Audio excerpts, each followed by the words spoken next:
একটা নির্দিষ্ট সময়ের আঙ্গিকে আজকে আমরা সারা দেশব্যাপী আজ থেকে ঠিক 50 বছর আগের এই জরুরি অবস্থাকে স্মরণ করছি। আমরা স্মরণ করছি পশ্চিমবঙ্গের এমন একটা সময় দাঁড়িয়ে যখন পশ্চিমবঙ্গের গণতান্ত্রিক ব্যবস্থার 4টে স্তম্ভকে ধ্বংস করে দেয়া হয়েছে। আমরা স্মরণ করছি তখন যখন মানুষের প্রত্যেকটি অধিকারকে কার্যত রাজ্যের মুখ্যমন্ত্রী মমতা বন্দ্যোপাধ্যায় পদদলিত করে ফেলেছেন। পশ্চিমবঙ্গে বেঁচে থাকার অধিকার,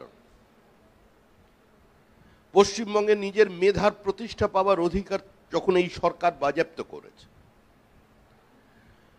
যখন সন্ধ্যার পরে একটা নির্দিষ্ট কলেজ ক্যাম্পাসের মধ্যে যাবার অধিকার কোনো মহিলার নেই, কোনো ছাত্রীর নেই, এ নিয়ে যখন প্রশ্ন উঠছে, ঠিক তখনই আমরা 50 বছরের আগের ইন্দিরাজির কথা স্মরণ করছি। জরুরি অবস্থা কি এবং কেন আপনারা যারা এখানে অংশগ্রহণ করেছেন প্রত্যেকের জানা। শ্রীমতী গান্ধীর স্বৈরাচার, পরিবারতান্ত্রিক একনায়কতন্ত্র প্রতিষ্ঠা, এলাহাবাদ হাইকোর্টের রায়ে তার সদস্যপদ বাতিল হয়ে যাওয়া, পরবর্তীকালে সুপ্রিম কোর্ট আবার তাকে প্রধানমন্ত্রী হিসেবে কাজ চালিয়ে যাবার এই প্রেক্ষিত সকলের জানা। কিন্তু পশ্চিমবঙ্গের আঙ্গিকে জরুরি অবস্থা কতটা প্রাসঙ্গিক ছিল। ইন্দিরা গান্ধীর জেলে 1,70,000-এর বেশি মানুষ বন্দী হয়ে গিয়েছিলেন। 1,22,000-এর বেশি ছিল আমাদের রাষ্ট্রীয় স্বয়ংসেবক সংঘ পরিবারের।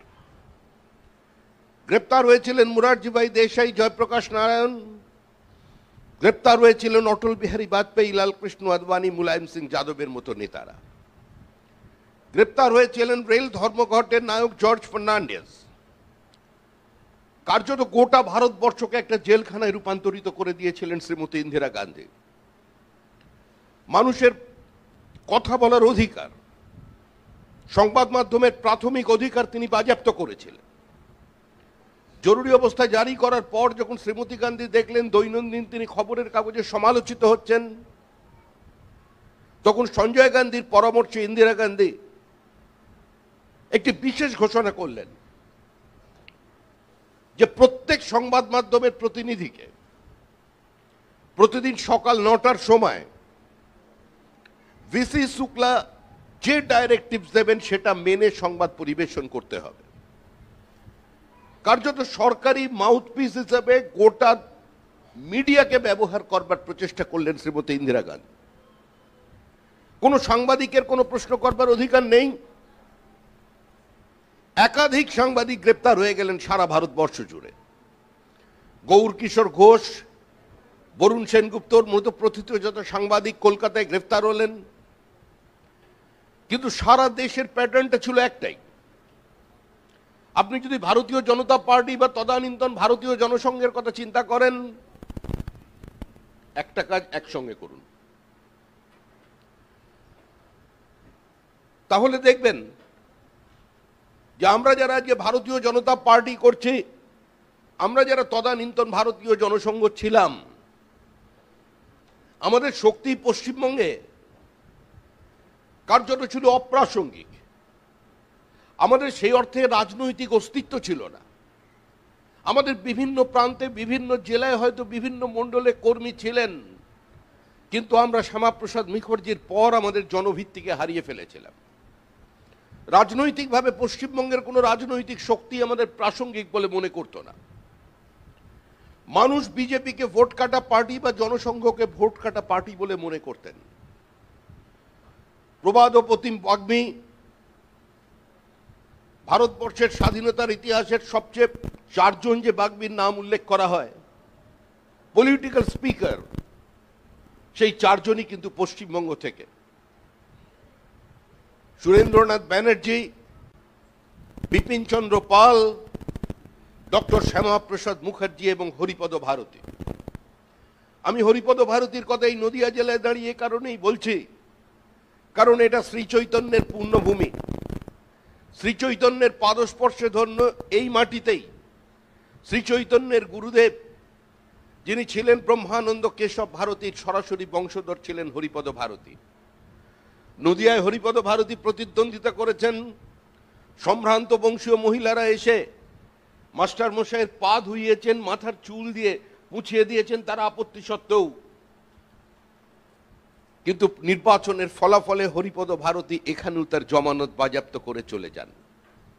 আমাদের রাজনীতি ছিল মেরুকৃত, আমাদের রাজনীতি ছিল বামপন্থীদের সঙ্গে কংগ্রেসের মধ্যে একটা নির্দিষ্ট সীমাবদ্ধতায়।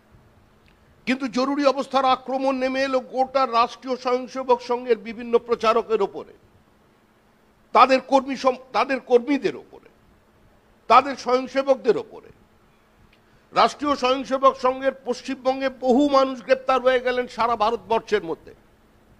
1,22,000 রাষ্ট্রীয় স্বয়ংসেবক সংঘের কর্মীকে গ্রেপ্তার করে শ্রীমতী গান্ধী মনে করেছিলেন যে জয়প্রকাশ নারায়ণকে যারা পিছন থেকে মদত দিয়ে চলেছে এবং জয়প্রকাশ নারায়ণের এই সম্পূর্ণ ক্রান্তি যাদের স্কেলিটনের উপরে দাঁড়িয়ে আছে, যাদের ইনফ্রাস্ট্রাকচারের উপরে দাঁড়িয়ে আছে, তাদের আমি শেষ করে দেব।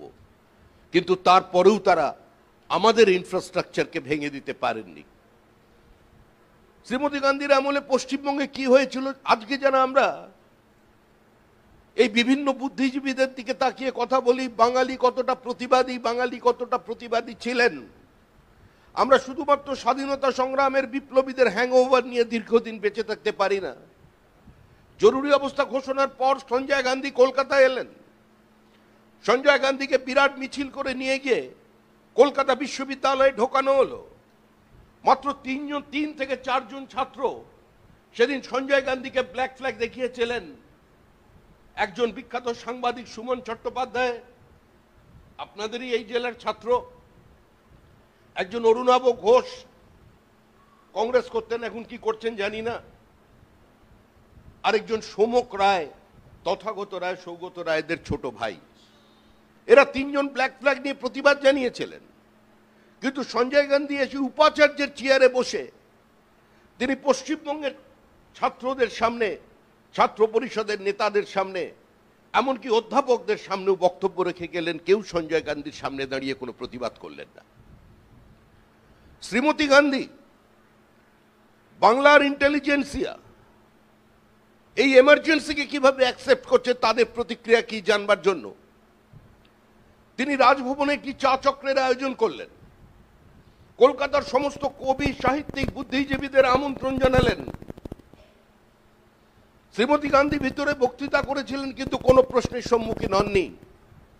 শ্রীমতী গান্ধীর মৃত্যুর পর আমাদের প্রথিতযশা সাহিত্যিক সুনীল গঙ্গোপাধ্যায় তার একটি ব্যক্তিগত ইন্টারভিউতে তাকে সাংবাদিক জিজ্ঞাসা করেছিলেন যে এমার্জেন্সির পর যখন ইন্দিরা গান্ধী এসেছিলেন তখন আপনি সেই মিটিংয়ে উপস্থিত ছিলেন, আপনার সঙ্গে তো ইন্দিরা গান্ধীর ব্যক্তিগত সম্পর্ক ছিল, পরিচিতি ছিল, আপনি কোনো প্রশ্ন করেছিলেন? হেসে সুনীল গঙ্গোপাধ্যায় বলেছিলেন, আমি শুধু ইন্দিরাকে এটাই বলেছিলাম, তোমার ওই উষ্ণ ঠোঁটে কতদিন পড়েনি কোনো প্রেমিকের চুম্বন। শুনে ইন্দিরা গান্ধী আমাকে নটি বয় বলেছিলেন। বাঙালি প্রশ্ন করেনি, বাঙালি প্রশ্ন করতে জানেনি। কার্যত সেদিন কংগ্রেসের যে নেতৃবৃন্দ জরুরি অবস্থায় কংগ্রেস ছেড়ে বেরিয়ে এসেছিলেন, তাদের মধ্যে পশ্চিমবঙ্গে যারা বেরিয়েছিলেন তাদের বিরাট কোনো জনভিত্তি ছিল না। পরবর্তীকালে প্রিয়রঞ্জন দাসমুন্সী দলত্যাগ করেন, কংগ্রেস ভাঙেন। প্রিয়রঞ্জন দাসমুন্সী মানুষের সামনে দাঁড়িয়ে বিবৃতি দিলেন যে আমি পতিতাল হয়ে যাই, বিশ্বাস করবেন, আমি গোমাংস খেয়েছি, বিশ্বাস করবেন, কিন্তু যদি কোনোদিন শোনেন প্রিয়রঞ্জন দাসমুন্সী কংগ্রেসে ফিরে গেছেন, কেউ বিশ্বাস করবেন না। এটা ছিল তৎকালীন অবস্থা, তৎকালীন পরিস্থিতি। একদিন সাংবাদিকদের ব্রিফ করবার সময় সমস্ত সাংবাদিক বসে থাকতেন, কেউ কোনো কথা লিখতে পারতেন না। অনেক এডিটোরিয়াল পেজ সম্পূর্ণ সাদা করে ছাপা হতো। একদিন ভিসি শুক্লা দেখলেন যে বিবিসির বিখ্যাত সাংবাদিক মার্ক টোলি কি একটা যেন লিখছেন।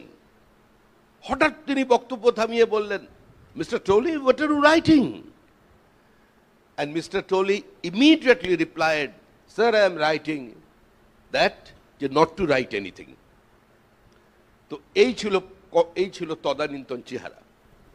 আমাদের একজনের পর একজন প্রচারকের উত্তর পড়ে সে তাদের গোপনাঙ্গে ছুঁচ পর্যন্ত ঢুকিয়ে অত্যাচার করা হয়েছে। প্রবল অত্যাচারে মারা গেছে সঞ্জয় গান্ধীর কাছে। সঞ্জয় গান্ধী দিল্লি পরিষ্কার করবার নামে ভেঙে বুলডোজার দিয়ে কার্যত ভেঙে গুঁড়িয়ে দিয়েছিলেন। জনসংখ্যা নিয়ন্ত্রণের জন্য সঞ্জয় গান্ধী প্রায় জোরপূর্বক নাশবন্দি শুরু করে দিয়েছিলেন, ভ্যাসেক্টমি শুরু করে দিয়েছিলেন গোটা দেশে। সেটা উচিত ছিল কি ছিল না এই নিয়ে বিতর্ক আছে, কিন্তু আজ এই যুগের পার্সপেক্টিভে দাঁড়িয়ে চিন্তা করতে হবে যে এই যুগে অন্তত জন্ম নিয়ন্ত্রণকে বাধ্যতামূলক করা দরকার মানুষের সম্মতিক্রমে। আমরা পশ্চিমবঙ্গে একটা এমন যুগে বাস করছি, আমরা ইন্দিরা গান্ধীর জরুরি অবস্থার কথা স্মরণ করছি, কিন্তু পশ্চিমবঙ্গের জরুরি অবস্থার কথা আমরা মেনে নিচ্ছি না।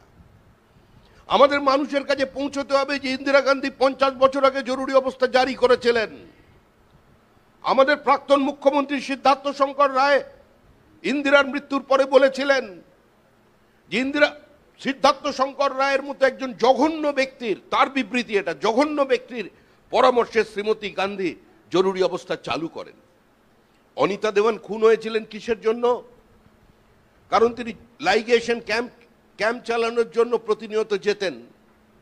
তিনি বহু বারণ সত্ত্বেও, মৌলবীদের হুমকি সত্ত্বেও অনিতা দেওয়ান দীর্ঘদিন ওরাল কন্ট্রাসেপটিভ বিলি করবার কাজ, লাইগেশন ক্যাম্পে যাতে মহিলারা আসেন তার জন্য তিনি চেষ্টা চালাচ্ছিলেন সংখ্যালঘু অঞ্চলে।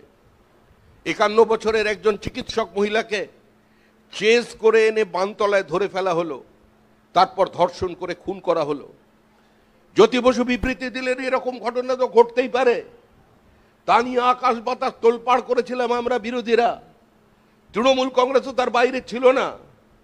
কিন্তু আজ একই সঙ্গে এই পশ্চিমবঙ্গের মাটিতে আজকে যেখানে যেখানে মসজিদ আছে তার আশেপাশে কোনো জায়গায় যদি জন্ম নিয়ন্ত্রক কেউ বিক্রি করে সেই দোকানকে ভাঙচুর করে দেয়া হচ্ছে। প্রকাশ্যে দাঁড়িয়ে মানুষ বিবৃতি দিচ্ছে। তৃণমূল কংগ্রেসের মন্ত্রী বিধানসভা ক্যাম্পাসের মধ্যে হাম দো হামারা দো নেই, হাম দো হামারা চার হোনা চাইয়ে। আজকে এই মুহূর্তে পশ্চিমবঙ্গের সংবাদ মাধ্যম আক্রান্ত। রাজ্যের মুখ্যমন্ত্রী বলে দিচ্ছেন কোন কোন সংবাদপত্র পড়তে হবে, কোন কোন সংবাদপত্র পড়তে হবে না। মুখ্যমন্ত্রীকে কেউ প্রশ্ন করলে সরাসরি চিহ্নিত করে দিচ্ছেন, কাউকে মাওবাদী বলে, কাউকে সিপিআইএম বলে, কাউকে বিজেপি বলে।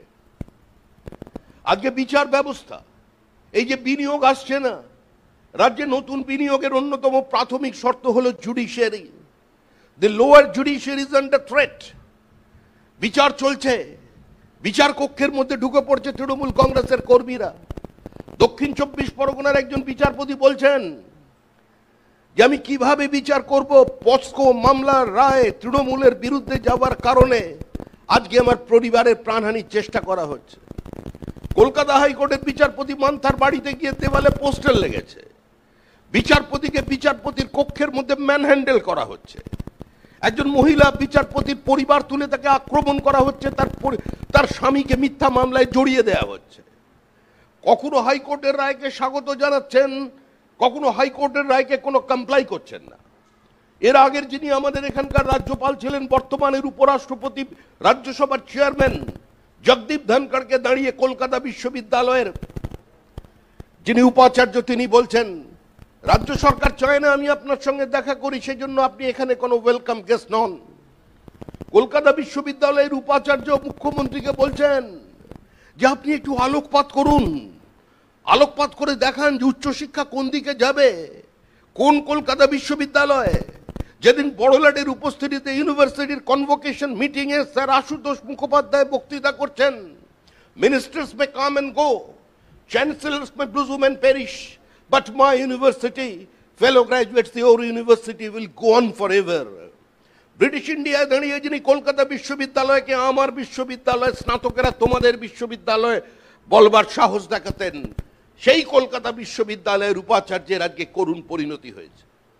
লেজিসলেচার, এই যে সদস্যরা এখানে কজন? 3 জন এসে গেছেন, এর মধ্যে একজন দেরিতে। বিধানসভায়, বিধানসভাটা কার? লোকসভা কার? শাসক দলের নয়, প্রধানমন্ত্রী মুখ্যমন্ত্রীর নয়। বিধানসভা, লোকসভা হচ্ছে বিরোধীদের। না হলে এক্সিকিউটিভ ডিসিশনকে এক্সারসাইজ করে দেওয়া হতো রাইটার্স বিল্ডিং থেকে, নবান্ন থেকে, কিংবা সাউথ ব্লক থেকে। কিন্তু তা করা হয় না, বিধানসভায় আলোচনা করা হয়। গণতন্ত্রের প্রাথমিক শর্তই হলো রাইট টু ডিসেন্ট, প্রতিবাদ করবার অধিকার। আমি প্রতিবাদ করব, আমি কথা বলবো, আমি সরকারি গৃহীত নীতি সিদ্ধান্তের সমালোচনা করব, প্রয়োজন হলে আমি পথ অবরোধ করব, রাস্তায় নামবো। আমি আমার দলীয় প্রতীক হাতে নিয়ে, আমার পতাকা নিয়ে নির্বাচনে প্রতিদ্বন্দ্বিতা করব। পঞ্চায়েতে যদি আমি সংখ্যাগরিষ্ঠতা পাই, আমি বোর্ড গঠন করব। এই অধিকার ভারতের সংবিধান আমাদের দিয়েছে। কিন্তু পশ্চিমবঙ্গের বিধানসভার যিনি স্পিকার, একবার এখন তাদের রাজনৈতিক সঙ্গী কংগ্রেসের নেতা অরুণাভ ঘোষ তাকে ধন্যী মেয়ের রবি ঘোষ বলাতে অরুণাভ ঘোষের শাস্তি হয়েছিল। আজকে দীর্ঘ 14 বছরের মধ্যে তিনি কোনো মুলতবি প্রস্তাবকে গ্রহণ করেননি।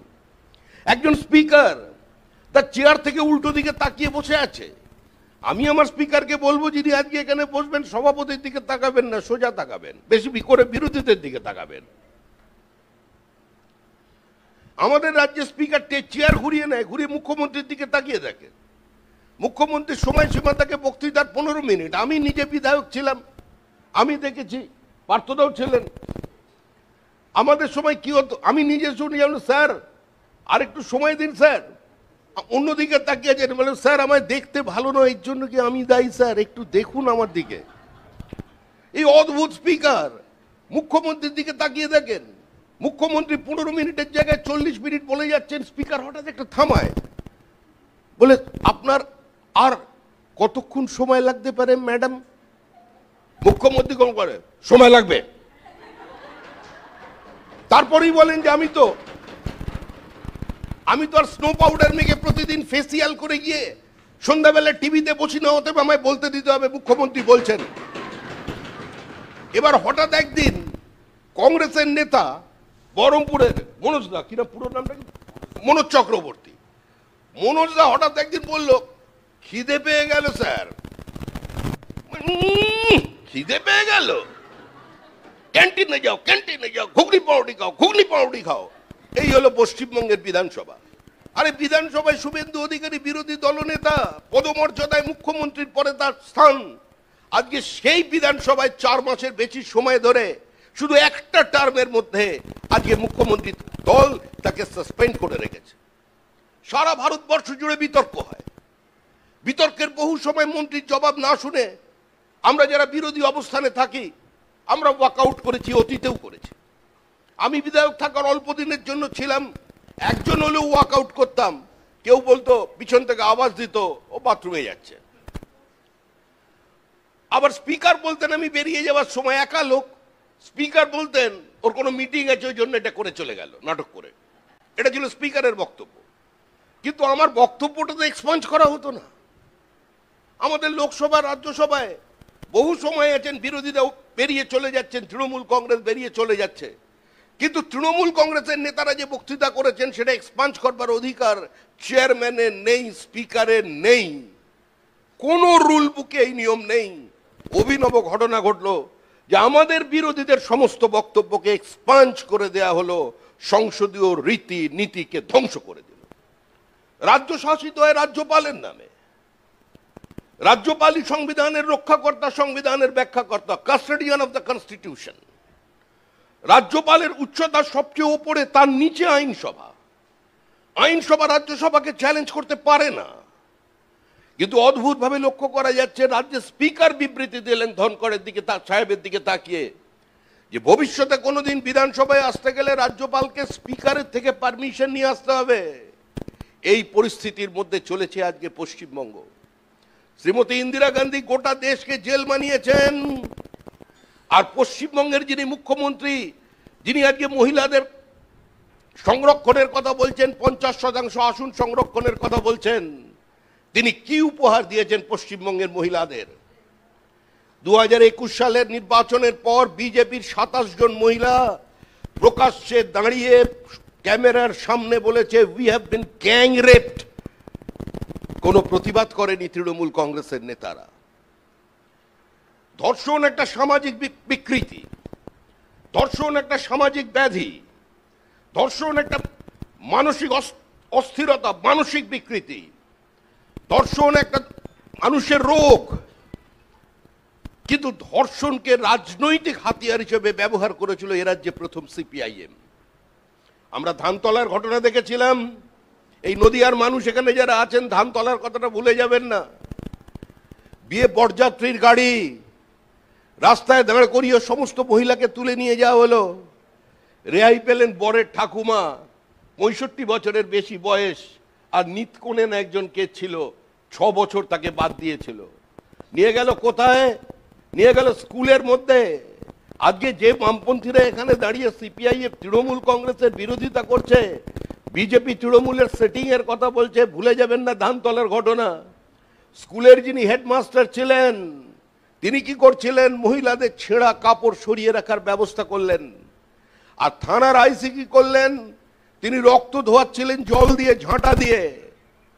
আর পুরো মহিলাদের আলুর বস্তা গায়ে দিয়ে ম্যাটাডোর করে অন্য জায়গায় পাঠিয়ে দেওয়া হলো। বিদ্যালয়ের মধ্যে ধর্ষণ, যেখানে বিদ্যাদানের কথা ছিল সেদিন সিপিআইএম এর লোকেরা সেখানে বীর্যদান করে চলে গিয়েছিলেন। কেউ কিন্তু তার বিরুদ্ধে সেই প্রসঙ্গকে আজকে টেনে আনছেন। গোটা সমাজকে খোলা বাজার বানিয়ে দিয়েছে তৃণমূল কংগ্রেস। বিরোধী রাজনৈতিক দলের নেতা, বিরোধী রাজনৈতিক দলের কর্মী, পঞ্চায়েতের প্রধান, এমএলএ, মুখ্য সচেতক, বিজেপির পশ্চিমবঙ্গের রাজ্য সভাপতি, বিরোধী দলনেতা প্রত্যেককে মিটিং করতে, মিছিল করতে গেলে আজকে হাইকোর্টের দরজায় যেতে হচ্ছে। এই জুডিশিয়াল অ্যাক্টিভিজম এটাও এক ধরনের এমার্জেন্সি। জুডিশিয়াল অ্যাক্টিভিজম কোনো গণতান্ত্রিক রাষ্ট্রে, কোনো রাজ্যের পক্ষে, কোনো রাষ্ট্রের পক্ষে সুখকর নয়। সরকারের কোনো এক্সিকিউটিভ ডিসিশন এক্সারসাইজ করতে গেলে সেটা হাইকোর্টে চ্যালেঞ্জ হচ্ছে। আর প্রত্যেক ঘটনায় সরকারের অবস্থান তিরস্কৃত হচ্ছে, ভৎসনা করা হচ্ছে তাদের, আর ধারাবাহিকতা বজায় রেখে সরকার বেরিয়ে আসছে। কি পরিমাণ মানুষের দেওয়ার ট্যাক্সের টাকা খরচা করছে আজকে এখান থেকেও একদম শেষ পর্যন্ত। এখন নতুন শুরু করেছেন জয় জগন্নাথ। এতদিন মা কালী ছিল কালীঘাটের, কি হলো রাত্রিবেলা গন্ডগোল কিছুই বোঝা গেল না। মা কালী স্বপ্নে বলে দিয়েছে আমি তোমার প্রতিবেশী হলেও আমি কিছু করতে পারবো না, এই সরকারকে বাঁচানোর ক্ষমতা আমার নেই। কালীঘাটের মা কালী হাত তুলে নিয়েছেন। উনি পুরীতে গিয়েছিলেন, কি একটা সমস্যায় পুরীর পান্ডাদের সঙ্গে মনে হয় গন্ডগোল হয়েছিল। তারপর থেকে উনি স্থির করে নিয়েছেন যে যখন এটা হয়েছে আমি একটা মন্দির করে ছাড়বো। প্রায় জোর জবরদস্তি জগন্নাথকে টেনে নিয়ে এসেছেন। জগন্নাথ দেবের আসার কোনো অনিচ্ছা নেই, জগন্নাথ দেব স্বইচ্ছায় এসেছেন। জগন্নাথ দেব হয়তো বারবার বলতে চেয়েছেন, ওরে হাত পাতলে বাঙালি আমার নামে 200 কোটি টাকা দিতে পারে, এর জন্য মানুষের দেহ করের টাকা খরচা করতে হবে না, হিট কর 200 কোটি টাকা লাগবে না। মুখ্যমন্ত্রী আইনকে ঢাল করলেন। এটা কি জরুরি অবস্থা নয়? জগন্নাথ কালচারাল সেন্টার তৈরি হয়ে গেল, জগন্নাথ মন্দির। এতদিন পর্যন্ত উনি মানুষকে চ্যালেঞ্জ করেছিলেন, রবীন্দ্রনাথের গীতাঞ্জলিকে কথাঞ্জলি বানিয়েছিলেন, রবীন্দ্রনাথের বিশ্বভারতীকে বিশ্ব বাংলা বানিয়েছিলেন, রবীন্দ্রনাথের গীত বিতানকে উনি কবিতা বিতানের করে রবীন্দ্রনাথকে চ্যালেঞ্জ করেছেন। এখন স্বয়ং জগন্নাথ দেবকে চ্যালেঞ্জ করে দিলেন। পুরীর ধামকে চ্যালেঞ্জ করে তিনি বলে দিলেন এটাও ধাম, কিন্তু এ ধাম অন্য ধাম। মানুষ তাকিয়ে বলছে এ কি হলো, জানি না কেন যে এমন হয়। দিদি আর তুমি সেই, তুমি আর নেই সে তুমি। এবার প্রসাদ বিতরণ, এবার প্রসাদ বিতরণ হচ্ছে, তার বরাত কারা পেয়েছে 42 কোটি টাকার, ওখানেও দুর্নীতি। বিভিন্ন জায়গায় কাউন্সিলর, পঞ্চায়েত প্রধানদের প্রিন্ট করা খালি প্যাকেট পাঠিয়ে দেওয়া হচ্ছে, তারা গজা কিনছেন আর ভেতরে ঢোকাচ্ছেন। আরে মানুষকে গজা খাইয়ে কিনে ফেলবে? তৃণমূল কংগ্রেসের বিদায় নিশ্চিত, তৃণমূল কংগ্রেসের বিদায় অবশ্যম্ভাবী। তৃণমূল কংগ্রেসকে কেউ বাঁচাতে পারবে না। বাংলার দেবী কালী মা যখন হাত তুলে নিয়েছেন, জগন্নাথ দেব সমুদ্র থেকে পেরিয়ে রিস্ক নিয়ে যখন এসছেন নির্দিষ্ট চেষ্টায়, আমরা ভেবেছিলাম যে এই সরকারের আমরা বিসর্জন দেব বাবুঘাটে। কেন দেব? কেন আমরা জানি আমরা দেবী দুর্গাকে প্রণাম করতাম। আর মুখ্যমন্ত্রী নতুন অবস্থান তৈরি করে দিয়েছিলেন, কার্নিভাল। আরে পুজো কোনোদিন কার্নিভাল হয় নাকি? কার্নিভালে মনে হলো দেব মা দুর্গাই যেন ওনাকে স্যালুট করতে করতে যাচ্ছেন। বিসর্জন কবে হবে? মহরমের জন্য ওরা ঠিক করে দেবে। এরপরে মা দুর্গা কবে কৈলাস থেকে আর এখানে আসবে, 4 ছেলে মেয়েকে নিয়ে আসবে না 1 ছেলে 1 মেয়েকে নিয়ে আসবে, সেটাও অন্তত ওরা ঠিক করে দেবে। মাঝখানে পঞ্জিকাকে চ্যালেঞ্জ করে দিলেন, বলে পঞ্জিকা বদলে দেবেন, তৃণমূলের পঞ্জিকা আসছে। এখন আবার নতুন গল্প শুরু করেছেন যে আমরা জগন্নাথ দেব, যেখানেই দেখছেন আমার গাড়ি যাচ্ছে সেখানে। আমি নদিয়ায় গিয়েছিলাম, আমাদেরই একজন পার্টি কর্মী ক্যান্সার রোগে আক্রান্ত, জেলা সভাপতি ছিলেন নদিয়া জেলার, হুগলি জেলার। তার অদম্য ইচ্ছায় দেখলাম পুরো প্রতিবেশী নেমে পড়েছেন। আমার গাড়ি যাওয়ার সময় হঠাৎ আমাকে দেখে জয় জগন্নাথ, জয় জগন্নাথ, জয় জগন্নাথ। মানে এ কি? এ তো জগন্নাথ উপরে চমকে চমকে উঠছে। এইভাবে জগন্নাথের নাম করা যায় নাকি? উনি অনেক কষ্টে আছেন এখন দীঘায়। উনি কষ্ট নিয়ে এসেছেন, কারণ উনি বলছেন বাবুঘাটে নয়, এ দলটার বিসর্জন দিতে হবে বঙ্গোপসাগরে। একবার শুভেন্দুর নির্বাচনে যেটাকে লোডশেডিং বলেছিলেন, লোকসভা নির্বাচনে নন্দীগ্রাম সেগমেন্টে আমাদের লিড প্রমাণ করে দিয়েছে। তৃণমূল হেরেছিল, তৃণমূল হারছে এবং তৃণমূল হারতে চলেছে।